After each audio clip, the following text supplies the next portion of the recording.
woman entered my office uninvited. Maggie was sick at home, or she would have sent her on her way. But then again, I got the feeling even Maggie couldn't have refused this woman. She had a look of determination in her icy blue eyes. Her short, ash-blonde hair was swept up to the side, stylishly, and she carried an oversized bag with her. Immediately, I recognized what she was. I'd seen enough of her kind in my time. Pharmaceutical rep. Dr. Baum, she said, reaching out her hand. I took it and gave it a polite shake. I'm Lisa, from the Renedex Pharmaceuticals. We've been trying to reach you by telephone, but never quite managed to connect. Probably because my secretary had been doing her job, I thought to myself. She always screened those sorts of calls. I had no interest in being a shill for a drug company. My apologies, I said. What can I do for you?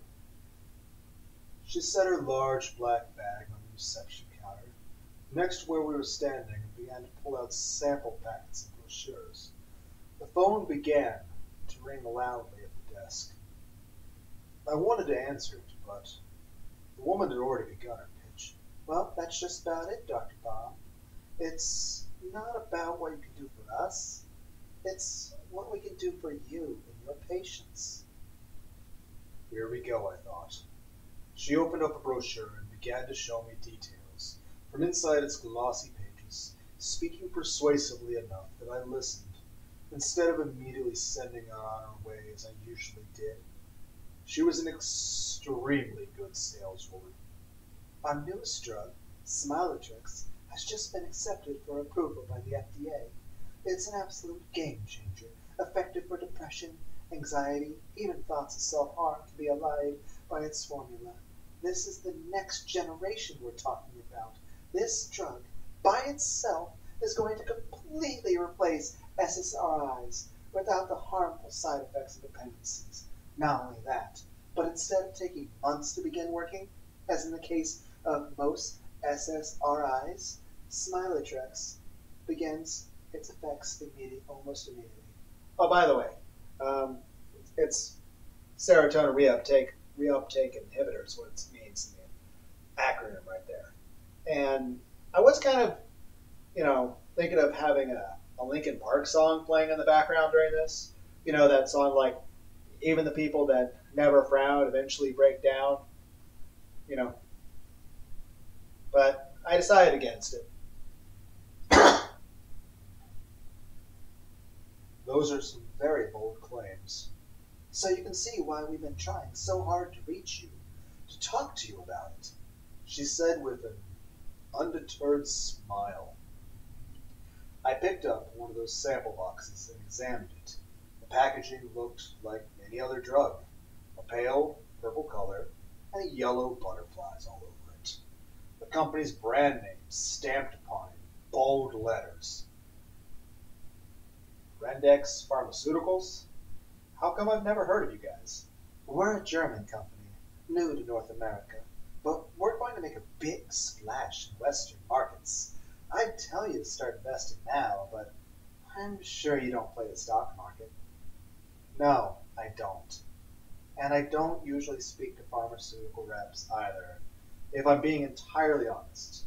But if even half of your claims are true, well, they're all true, she replied, her grit teeth fixed firmly in an unstoppable grin. Well, leave the sample packets. I'll do some research and we'll think about it. How's that? She stuck out her hand and for another shake, and I took it reluctantly. That's all I can ask for, Doctor. I won't take up any more of your time. I'm sure you're very busy. Packing up her bag, she thanked me and left, and the broad smile still plastered on her face.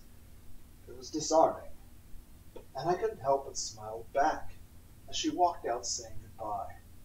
I vowed to do some research of my own before giving out the sample packets to anyone, so that night I took a box home with a brochure and decided I would do a few hours of reading, trying to find out what exactly the benefits and side effects of taking smilatrex would be.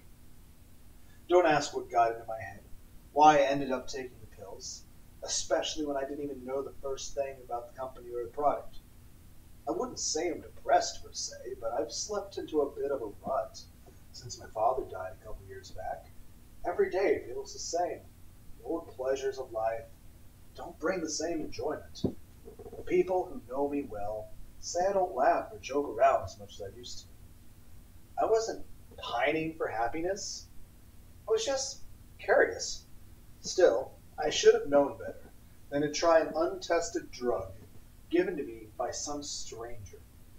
Websites can be faked, and they can be easily thrown up and plastered with images and information that is utterly false and misleading. It takes time for those sorts of websites to get taken down. And all it took was a visit to 3 or 4 of those fake websites provided by the pharmaceutical rep conjured up to look real, and I was impressed. On the smilatrex company website was a promotional video. I remember that much, but I don't remember what happened in it or why I felt so persuaded after watching it. But suddenly I wanted to try the drug for myself, to feel its amazing benefits. For some reason I'll never understand, I took out the sample packet right after watching the video on the smilatrex company website. I examined the little round pill and saw there was a symbol etched onto it that looked druidic and evil. Swallowing the pill dry, I couldn't help but wonder why I had done that. My phone began to ring, and I picked it up to hear Maggie, my secretary, on the other end. I blinked in my eyes, and I saw it was morning outside, and yet I had no memory of falling asleep, or of anything after taking the pill. "Hello, Dr. Baum?" "Oh, hi, Maggie," I said, smiling wide at the sound of her voice. "How are you feeling?" I hope you're doing a bit better." "I'm feeling much better, actually. I'll be back in today." "That's great news. The place isn't the same without you." She paused. "Are you okay, Dr. Baum? You sound different." "I'm great, Maggie. Actually, I feel better than I had. I had the best night's sleep ever. I don't remember a thing, though." "Oh, okay. I guess that's good. Well, I'll see you at the clinic in an hour or so." "Sounds perfect, Maggie. Thanks." She hung up, and I got out of bed to get myself ready for work. There was a full slate of appointments booked for the morning, but the afternoon was mostly left open for walk-ins and emergencies. It would be nice to have Maggie back in, since she took a bit of the weight off my shoulders. Her job was to check patients in, take their weights and vital signs, as well as faxing paperwork and answering phones. It was hard to do it all by myself, especially since our fax machine was about a decade old and malfunctioned regularly. Maggie knew how to tame the ancient beast, though. As I brushed my teeth, I couldn't help but think how long it had been since I felt so good. Sure, the lapse in memory was slightly alarming, but as I looked at my face in the mirror, I couldn't help but grin wider, thinking about how nice it felt just to be alive. My skin was tingling with anticipation for the day and for the things it held in store. It felt like wonderful little bugs crawling all over me, burrowing into my flesh. How delightful! When I arrived at work, my cheeks were beginning to hurt from smiling too much. It was like I couldn't stop. No, not that. Really, I didn't want to. The world was just so bright and blue and wonderful. It made me want to laugh with joy. And so I did. Then after that, I began to giggle. As I entered my office and said good morning to Maggie, I broke into a titter, then a full-blown belly laugh. "What's so funny, Dr. Baum?" she asked nervously. I couldn't even answer her. I just went into my office and hung up my coat, and then sat down in front of my computer, slapping my knee. Probably shouldn't actually do that. It kind of fucking hurts. Ah, fuck my knees! Tears were streaming down my face as I continued chuckling way up into my first appointment. The patient could be heard coming into the waiting room, and I held my hands to my mouth like a child in church, trying to keep the laughter in. I listened as Maggie checked the man in and took his weight on the old rickety scale. As she brought him into the exam room, I tried to suppress my laughter, which was self-sustaining at this point. No matter how much I tried to think of sad things, to stop myself from giggling, it continued. I was vaguely beginning to get worried that I couldn't stop. Finally, I managed to focus and get it under control. Breathing deeply, I stood up and started walking into the room where the patient was waiting for me. I pushed open the door and entered, saying good morning to the man who was sitting on the steel examination table, wearing nothing but his underwear. He was very, very hairy. Sitting down, I looked at the laptop screen and brought up his appointment information. Patient name, Harold Harry Ball. Age 69. I thought about this for a moment before bursting into laughter again.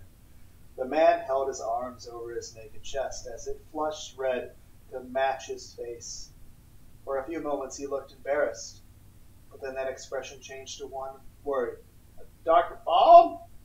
Are you all right? For some reason, I couldn't stop laughing to answer him.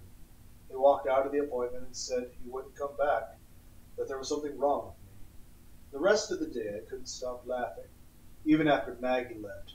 She quit after I refused to speak with her rationally, saying that when I got my wits together, I should call her to talk and to apologize. I shut down the office, and for the rest of the week, the laughter continued. Then for weeks after that, until I couldn't even leave my bedroom. The pain in my diaphragm was so excruciating, the growing wounds on my face so terrifying to passerby. It got worse and worse. Have you ever gotten the giggles so bad that your face starts to hurt? Imagine getting the giggles for a month, being unable to stop laughing for an entire week, period, and it still isn't letting up. I still can't stop smiling no matter how hard I try. My face hurts so badly I want to scream, but I can't do anything but continue chuckling like a broken Elmo toy. They had to admit me to a hospital as my face began to split and crack around the mouth and eyes, bleeding wounds growing from the laugh lines, which turned into weeping sores. Who knows when this will stop? When it will finally be out of my system is anyone's guess. The company's videos certainly aren't any help, now that they've been wiped from the internet, vanished as if they never even existed. I just hope that I can be free of this toxic shit one day soon. So let this be a warning to any of the doctors out there. If you see Lisa from Renidex Pharmaceuticals enter your office, don't take the sample boxes.